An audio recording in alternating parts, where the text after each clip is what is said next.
मछलियां हवा में उड़ती हैं तो शायद आपको यकीन ना हो, लेकिन ये सच है कि फ्लाइंग फिशेस तो होती हैं जो समुद्र में रही और लंबी लंबी छलांगे मारती हैं, फड़फड़ाती हैं और ऐसा लगता है कि हवा में उड़ रही है। जिस तरीके से मछलियां उड़ सकती हैं उसी तरीके से एक और ऐसा फैक्ट है जिस पर आप कुछ कि इंटरनेट समंदर के अंदर इंटरनेट समंदर के अंदर से ही कैसे चलता है, जानिए इस वीडियो में। अगर आपको यकीन नहीं हो रहा कि समंदर के अंदर से इंटरनेट चलता है तो आप दुनिया के 95% लोगों के साथ हैं। उन्हें भी यकीन नहीं हुआ था जब उन्हें पता चला था कि समंदर के इंटरनेट चलता है। अब आप कहेंगे कि इंटरनेट तो सैटेलाइट और मोबाइल टावर की मदद से चलता है। सैटेलाइट से सिग्नल आते हैं और मोबाइल टावर उन्हें कैच करके हमारे मोबाइल डिवाइसेस तक पहुंचाते हैं। लेकिन जनाब, ये पूरी तरीके से सच नहीं है, क्योंकि दुनिया का 90% इंटरनेट समुद्र के नीचे बिछाई गई तारों के माध्यम से चलता है। कैसे, ये जानने के लिए इस वीडियो को पूरा देखिए। इन सबसे पहले वीडियो को लाइक जरूर कर दीजिए और इस चैनल को सब्सक्राइब करना ना भूलें। आगे बढ़ते हैं। यहाँ हम एक डायग्राम दिखा रहे हैं जिसमें आपको समुद्र तट पर केबल स्टेशन नजर आएगा और उसे होकर जाती हुई एक लाइन दिखाई दे रही होगी जो कि है एक सी केबल या जिसे सबमरीन केबल भी कहा जाता है। यही वो मीडियम है जिसे इंटरनेट चलता है और ये पूरी दुनिया में बिछा हुआ है और समुद्र की सतह से हजारों मीटर की गहराई में इन्हें बिछाया जाता है।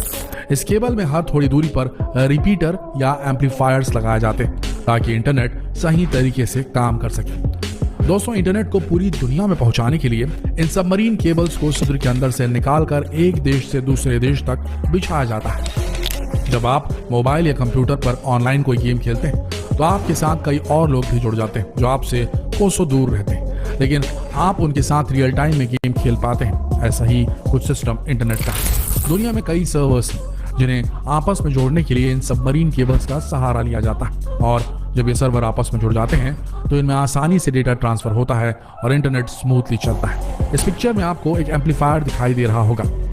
इनको इसलिए लगाया जाता है जिससे सिग्नल की स्ट्रेंथ कम ना हो। ये समय समय पर सिग्नल को एम्पलीफाई करके उसे आगे जाने में मदद करते हैं। इन सबमरीन केबल्स को शिप की मदद से समुद्र में बिछाया जाता है, लेकिन ये केवल वन टाइम इन्वेस्टमेंट होता है जो बहुत ज्यादा होता है और इसका मेंटेनेंस भी बहुत कॉस्टली होता है। अब दोस्तों, समुद्र में केबल की सुरक्षा के लिहाज से इस केबल को कभी अकेले नहीं बिछाया जाता, बल्कि इसे 2-3 के ग्रुप में बिछाया जाता है। समुद्र में कभी कोई हादसा हो सकता है, मान लीजिए सुनामी आ जाए या फिर वायर टूट जाए या शार्क जैसे जीव भी कई बार इनको नुकसान पहुंचाते हैं। ऐसे में इन्हें रिपेयर करना बहुत मुश्किल होता है और इसमें काफी टाइम भी लगता है। तब तक इसकी जो सेकेंडरी केबल है वो इंटरनेट के सिग्नल को भेजने में मदद करती है। अब आप सोच रहे होंगे कि ये काम आखिर किया कैसे जाता है, तो देखिए, शिप में क्रेन की मदद से वायर को समुद्र में डाला जाता है और फिर एक मशीन को समुद्र में डाला जाता है जो सही जगह पर एम्पलीफायर्स को सेट करती है। क्योंकि दोस्तों, समुद्र में कई जगह गहराई बहुत ज्यादा होती है, वहां गोताखोरों का जाना भी सुरक्षित नहीं होता, इसलिए ये पूरा काम मशीनों से लिया जाता है और ये वायर पूरी तरीके से चेक भी करती है। चलिए अब आपको वायर्स के बारे में बताते हैं। देखिए, ये वायर ओपन एंड है। इसमें आपको कई सारे वायर्स दिखाई देंगे। ये फाइबर वायर है। इसके ऊपर पहले रबर की कोटिंग है, फिर इसके ऊपर स्टील की कोटिंग है। इसके ऊपर काफी सारी कोटिंग्स की जाती है क्योंकि ये वायर को सुरक्षा और स्ट्रेंथ देते हैं। दोस्तों, ये जो 100 से भी ज्यादा वायर आपको नजर आ रहे हैं, इन्हें ऑप्टिकल फाइबर बोलते हैं और यही वायर इंटरनेट के सिग्नल को लेकर जाते हैं। एक वायर 100 MB के डेटा को ट्रांसफर कर सकता है, लेकिन आजकल जो केबल आ रही है वो तो 1000 Mbps 1000 Mbps तक का डेटा ट्रांसफर कर सकती है। दोस्तों, इन्हीं केबल से दुनिया के सारे सर्च इंजन का डेटा एक जगह से दूसरी जगह ट्रांसफर होता है। लेकिन इतनी सुरक्षा के बाद भी अगर कभी कोई वायर डैमेज हो जाता है तो फिर गोताखोर समुद्र में जाकर इसे रिपेयर करते हैं। आपको बता दें, ये एक वायर लगभग 25 साल तक काम कर सकता है और इसीलिए इतने समय तक समुद्र के अंदर रहने पर इसमें काई वगैरह जम जाती है। अब आप सोच रहे होंगे कि आखिर समुद्र में केबल बिछाने का काम कौन सी कंपनियां करती हैं। दोस्तों, बहुत ही कम कंपनियां हैं जो ये काम करती हैं, जिन्हें टियर वर्क कंपनी कहा जाता है। ये कंपनियां पूरी दुनिया के समुद्रों में सबमरीन केबल बिछाने और उसे मेंटेनेंस का काम करती हैं। भारत में भी लगभग हर बंदरगाह पर ये सबमरीन केबल्स बिछी हुई है। भारत में सबमरीन केबल का सबसे बड़ा जंक्शन मुंबई में है और वो पूरी दुनिया के साथ जुड़ा हुआ है। अगर इंटरनेट सबमरीन केबल से चलता है तो ये एयरटेल, आइडिया, जियो हमें इंटरनेट कैसे दे पाते हैं? तो दोस्तों, ये सब टियर 2 कंपनीज हैं जो इन सबमरीन केबल वाली कंपनियों से इंटरनेट खरीद कर उसे हम तक पहुंचाती है। और दोस्तों, इंडिया में जो सबसे बड़ा केबल नेटवर्क है वो टाटा ग्रुप का है। इसके साथ ही कुछ समय पहले रिलायंस ने भी अपनी खुद की सबमरीन केबल लॉन्च कर दी है और वो 25,000 किलोमीटर तक लंबाई की है।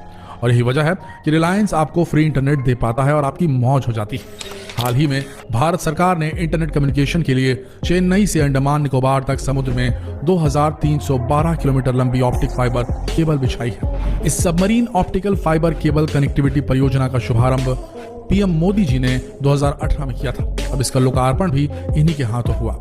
इस लॉन्चिंग के साथ ही एयरटेल ने द्वीप में अल्ट्रा फास्ट 4G सर्विस शुरू कर दी है। इसी के साथ एयरटेल इस द्वीप में अल्ट्रा 4G सर्विस लॉन्च करने वाला देश का पहला मोबाइल ऑपरेटर बन गया है। इसके अलावा रिलायंस इंडस्ट्रीज की टेलीकॉम सब्सिडरी रिलायंस जियो भी बढ़ती डेटा मांग को पूरा करने के लिए भारत केंद्रित इंडिया सेंट्रिक सबसे बड़ी अंतरराष्ट्रीय सबमरीन केबल सिस्टम का निर्माण कर रही है। कंपनी की योजना 2 सबमरीन केबल सिस्टम को स्थापित करने की है, जिसमें से एक भारत को सिंगापुर, थाईलैंड, मलेशिया के जरिए एशिया पैसिफिक मार्केट से जोड़ेगा और दूसरा इसे इटली, मध्य अफ्रीका और उत्तरी अफ्रीका से जोड़ेगा।